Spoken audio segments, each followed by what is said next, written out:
안녕하세요. 텍스트로닉스 기술지원팀 김광합니다. 지금 보시는 이 파워포인트는 저희 오실로스코프의 기본적인 기능에 대해서 설명을 하고 있어요. 오늘 이 강좌를 들으시고 난 후에는 저희 오실로스코프가 어떻게 만들어졌으며 측정하고자 하시는 신호에 따라서 어떤 장비를 선택해야 되는지를 알 수가 있으실 겁니다. 오늘의 이제 컨텐츠인데요. 보시게 되면 저희 스코프의 기본 구조에 대해서 먼저 설명을 드리고, 두 번째로 저희 버티컬 시스템과 호리젠탈 시스템, 그리고 트리거 시스템, 이 세 가지의 기본이 되는 시스템에 대해서 설명을 드리게 될 겁니다. 이 설명을 들으시게 될 때 버티컬 시스템과 연관 있는 밴드위스라고 하는 스펙에 대해서 들으시게 될 거고요. 호리젠탈 시스템과 관련 있는 샘플링 레이트에 대해서 설명을 들으시게 될 겁니다. 마지막으로 이제 스코프에 대해 설명을 들으셨기 때문에 스코프에 연결해서 사용되는 프로브에 대해서 설명을 드리도록 하겠습니다. 먼저 오실로스코프의 구조예요.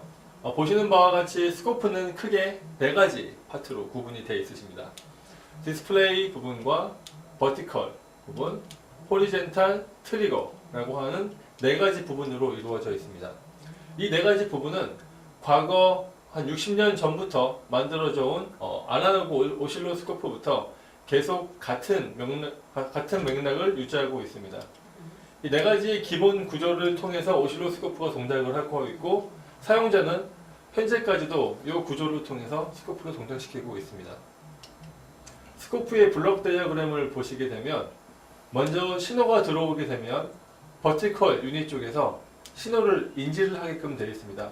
신호의 레벨을 인지해서 ADC 컨버팅을 통해 메모리에 저장을 하게 되면 호리젠탈 쪽에서 그 메모리를 가지고 시간의 흐름에 따른 파형의 모양을 디스플레이 시켜주는 역할을 하고 있습니다.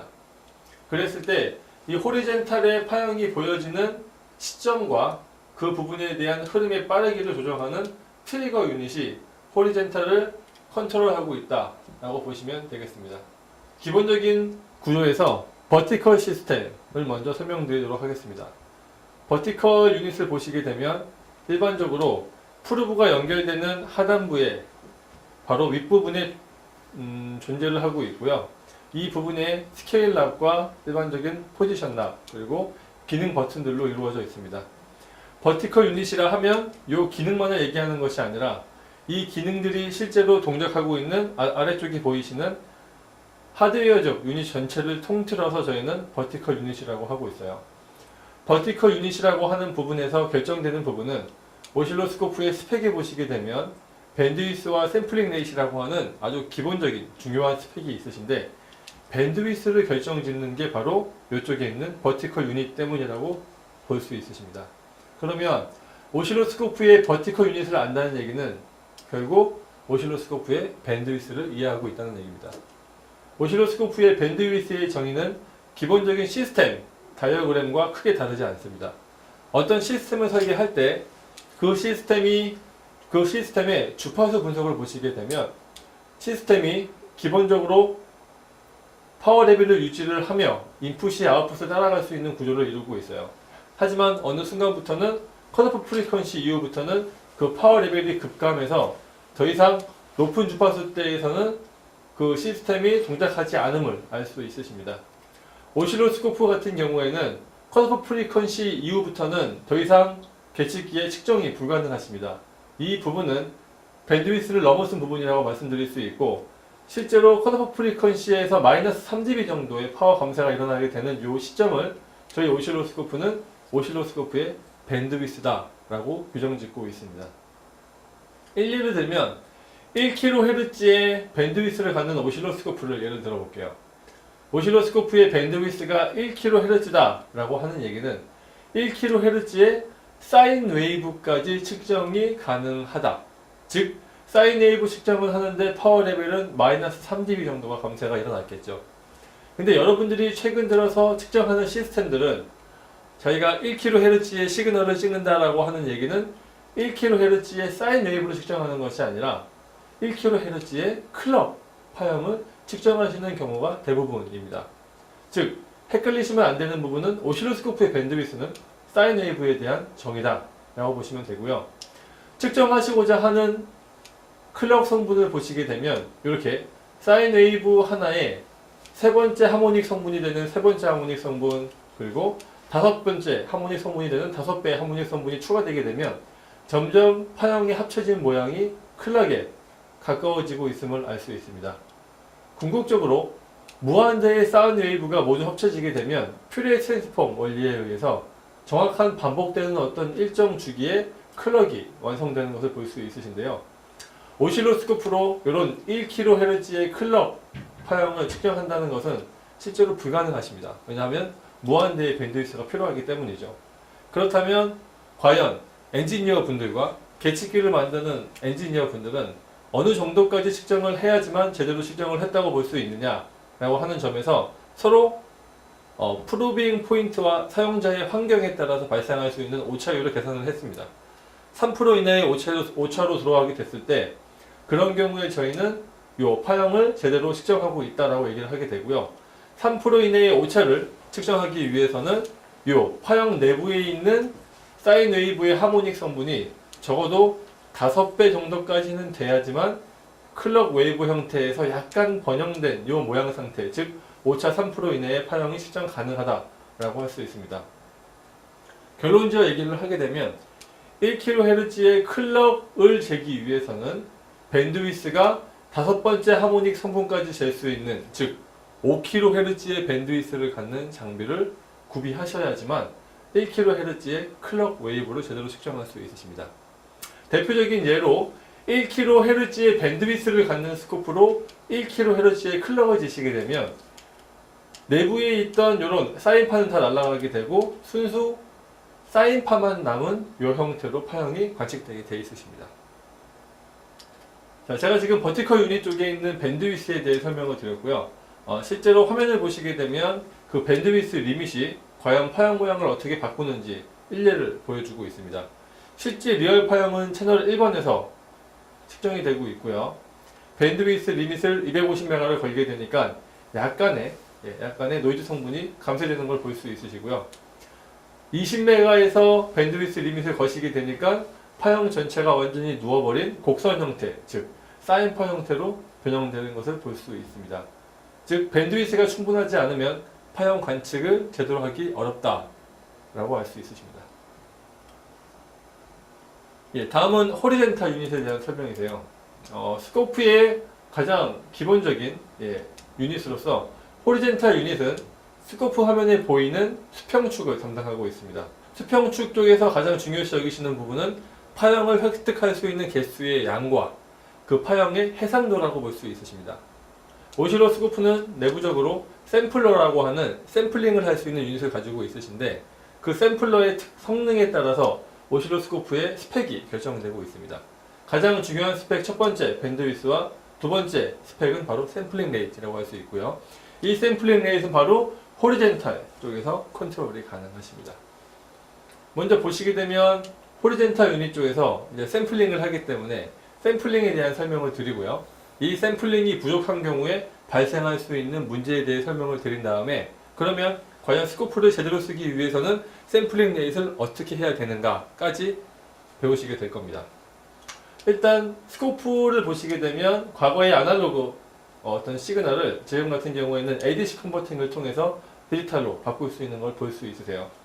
파형이 바뀐 다음에 요 점들의 좌표를 가지고 스코프는 사람이 볼 수 있도록 DSP 처리를 거친 후에 사람 눈에 디스플레이 시켜주고 있다라고 보시면 됩니다. 샘플링이라고 하는 것은 어떤 특정 간격마다 실제 파형의 델타 펑션을 곱해서 점들의 좌표를 캐치해내는 작업이라고 보시면 됩니다. 이렇게 샘플을 동일한 간격으로 샘플링을 하게 되면 실제로 어떤 성능에 따라서 많은 샘플을 얻을 수도 있고요. 같은 신호지만 적은 샘플을 얻을 수도 있습니다. 샘플링의 과정을 보시게 되면 신호가 들어오고 있고요. 이 신호를 ADC 컨버터를 통해 샘플링을 한 후에 이 샘플링에 되어 있는 점들의 좌표를 수치로 기록하는 디지타이징 과정을 거쳐서 메모리 속에 이 디지타이징 된 값들을 1년에 순서에 맞게끔 배치를 하게 되면 오실로스코프가 디스플레이 될 준비가 되어 있다고 보시면 되겠습니다. 이 상태에서 트리거 쪽의 명령이 떨어지게 되면 이 데이터를 사람이 눈에 보이게끔 보여주는 기능이 있으시죠. 이때 샘플링 레이시라고 하는 부분이 중요한 이유는 뭐냐 하면 나이키스트 이론이라고 하는 걸 배운 분이 있으실 거예요. 실제로 리얼 실생활 내에서 파형의 해상도는 무한대 해상도를 갖죠. 아날로그 신호이기 때문에. 하지만 디지털화 시키시게 되면 많은 부분에서 해상도 부분에서 문제가 생기시게 됩니다. 이때 포착된 샘플의 개수가 부족하게 되면 엘리어싱이라고 하는 현상이 발생하게 돼서 파형이 잘못 관측되는 경우가 있습니다. 엘리어싱을 도식화시켜서 보여주시게 되면 실제 파형이 이런 형태로 생겼는데 파형의 어떤 주기적인 샘플링이 굉장히 늦다고 가정을 해보겠습니다. 이 포인트에서 한 번, 이 포인트에서 한 번, 이 포인트에서 한 번. 즉 파형의 샘플링 개수가 늘어지게 되니까 실제로 오실로스코프는 실제 파형을 인식하고 있는 게 아니라 이 점들의 데이터만 가지고 파형을 복원하게끔 되어 있습니다. 점들을 가지고 파형을 복원하게 되니 아예 이상한 파형이 지금 복원되는 걸 볼 수 있으시죠? 아래쪽에 있는 그림을 보시게 되면 적어도 파형의 한 주기 이내에서 2번 이상의 샘플링이 이루어지지 못하고 한 주기 이내에서 한 번의 샘플링, 두 번째 주기, 세 번째 주기에서 통틀어서 4번의 주기 내에서 파형이 샘플링이 3개밖에 이루어지지 못하니까 복원되는 파형은 굉장히 느린 속도의 저속 파형이 재생되는 걸 볼 수가 있으십니다. 이런 파형의 프리퀀시가 느려지고 이상한 형태로 파형이 변형되는 성질을 저희는 엘리어싱이라고 말씀드리고 있습니다. 엘리어싱 같은 경우는 나이키스트 이론에 위배되기 때문에 즉 파형에 측정되는 파형의 주파수보다 샘플링 레이시 2배 이상 크지 않으면 파형은 복원될 때 왜곡된다 라고 하는 것이 바로 엘리어싱이고요. 장비 입장에서 리얼 실제 장비 입장에서는 2배가 아닌 저희는 2.5배로 권고를 시켜드리고 있습니다.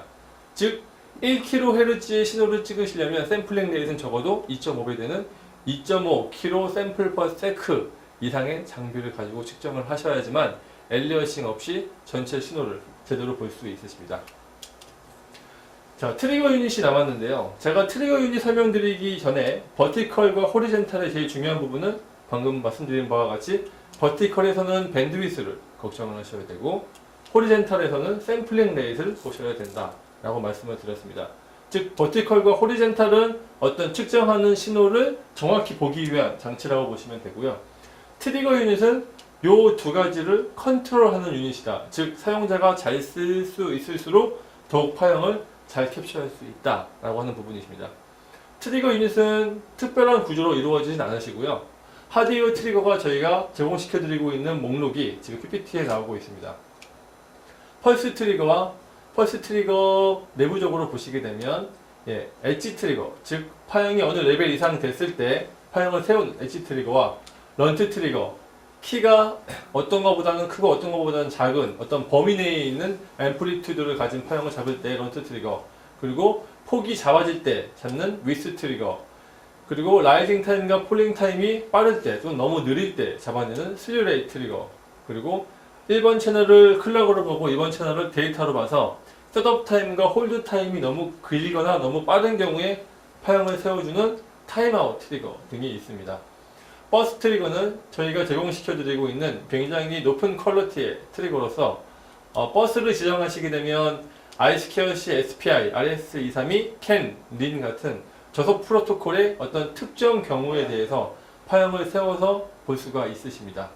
마지막으로 비디오 트리거 같은 경우에는 특정 방송업체나 이런 업체에서 비디오 시퀀스에 맞는 신호가 나오게 되면 파형을 세우는 기능이라고 볼 수 있으십니다. 지금까지 스코프에 대해서 설명을 다 드렸고요. 이제 마지막으로 스코프에 장착이 되는 프로브에 대해서 설명을 드리겠습니다. 프로브라고 하는 것은 결국 회로상에 있는 전기 신호를 오실로스코프에 전달하기 위한 젠더 유닛이라고 보시면 되고요. 전달 매개체라고 보시면 됩니다. 오실로스코프는 외부에서 들어오는 신호를 순수 전압만으로 인지가 가능하십니다. 그 얘기는 프로브의 종류는 전압을 재는 전압 트리거와 그리고 로직을 재는 롤리 트리거, 전류를 재는 전류 트리거, 온도, 광학, 트랜스듀서가 있으시지만 궁극적으로 오실로스코프에 전달되는 신호는 다 전압으로 변형된 상태로 전달이 돼야 된다 라고 보시면 되고요. 온도, 광학, 트랜스듀서 같은 경우에는 특정한 어떤 컨버터라고 보시면 되겠습니다. 여러분들이 많이 사용하실 프로브는 전압 프로브고요. 그 이후에 전류 프로브와 논리 프로브로 사용하시게 될 겁니다. 각각 프로브 내부의 소자를 보시게 되면 수동 프로브와 능동 프로브가 존재를 하고 있는데요. 수동 프로브는 수동 소자로 이루어졌기 때문에 튼튼하고 값이 싼 반면에 정밀한 측정은 불가능하십니다. 능동 프로브는 액티브 소자가 들어있으시죠. 내부에 OPM프가 들어있으십니다. OPM프가 들어있기 때문에 OPM프가 들어있는 능동 프로브는 빠른 신호를 잴 수 있고 굉장히 정밀도가 높은 신호를 잴 수가 있으십니다. 이런 수동 프로브와 능동 프로브의 특성을 가진 프로브가 내부적으로 존재를 하고 계시고요. 그리고 전압 프로브만 특별하게 차동 프로브라고 하는 것이 별도로 존재를 하고 있습니다. 차동 프로브는 디퍼런셜 프로브, 즉 양단 간의 전압을 재는 프로브입니다. 일반적으로 많이 사용하시는 프로브는 싱글 프로브죠. 그라운드 대비 한 포인트의 전압을 재는 프로브, 그리고 전압 프로브에서 특별히 차동 프로브를 제공하고 있다 정도로 아시게 되면 프로브에 대한 전반적인 내용이 이해가 가실 겁니다. 전류 프로브는 저희 텍트로닉스에서는 전류의 흐름을 끊어재는 멀티미터가 아닌 전류상에 유도되고 있는 전자기 유도 현상을 측정을 해서 그 부분을 전압으로 변형시켜 커런트 양을 표시해주는 전류 프로브를 제공하고 있습니다. 프로브에 대한 사용 이점을 표시하고 있습니다. 편리성이시고요. 부하 효과의 감소가 있으십니다. 즉 편리하다는 얘기는 지금은 프로브가 없으면 모든 신호를 찍기가 거의 불가능한 상태입니다. 부하 효과의 감소란 부분은 아시다시피 일반적인 프로브의 임피던스는 10메가에서 20메가 정도 ohm의 임피던스를 갖습니다. 그렇기 때문에 큰 외부 저항으로 인해서 회로 전체에 미치는 영향을 줄인 상태에서 신호를 찍을 수가 있으시고요. 바깥쪽에서 나오는 EMI 간섭이라든지 라디에이션 되는 그런 어떤 일렉트리컬 펄스로부터 시그널의 품질을 보호해서 스코프에 전달할 수가 있습니다. 마지막으로 스코프의 시그널, 앰플리튜드 및 기타 기능을 핸들링하기에 프로브가 없으면 최근 들어서는 거의 불가능한 상태라고 볼 수가 있으세요. 스코프의 가장 기본적인 등가 회로를 지금 보고 계십니다. 오실로스코프는 크게 내부적으로 1메가옴의 저항을 가지고 있고요. 내부적으로 20피코페럿의 캡을 가지고 있습니다. 프로브 내부를 보시게 되면 프로브는 내부적으로 9메가옴의 임피던스를 가지고 있으세요. 그렇기 때문에 9메가옴의 임피던스와 스코프의 1메가옴 합쳐서 총 10메가옴의 부하가 DUT의 전압 끝단에 걸린다고 보시면 돼요. 일반적으로 회로보드를 보시게 되면 50옴, 디퍼런셜로는 100옴 같은 굉장히 낮은 임피던스로 라우팅이 되어 있으시기 때문에 10메가옴을 프루빙 한다고 해서 신호가 거의 일그러지지 않습니다. 그렇기 때문에 저항이 크면 클수록 신호에는 영향을 주지 않으면서 스코프는 더 정밀한 신호를 측정할 수가 있으세요. 두 번째로 프로브를 쓰시게 되면 임피던스를 증가시키는 이외에 캡 성분을 직렬로 연결하는 효과가 있기 때문에 캡은 직렬로 연결하시면 값이 줄어들죠. 그래서 캡 성분을 줄이는 효과가 있습니다. 캡 성분을 줄인다는 얘기는 즉 시그널이 눕는 현상을 줄일 수 있다는 얘기입니다. 라이징 엣지를 정확히 볼 수 있는 특성이 있으세요. 나머지 여러 가지 장점이 있으시고요. 그리고 이 프로브는 수동 프로브이기 때문에 값이 저렴하며 굉장히 높은 볼테이지까지 측정이 가능하십니다. 지금까지 스코프와 프로브에 대해서 간단히 설명을 드렸고요. 앞으로 특정 신호를 측정하실 때 그 신호에 맞는 장비를 제대로 선택할 수 있게끔 도움이 되는 강좌가 되었으면 좋겠습니다. 감사합니다.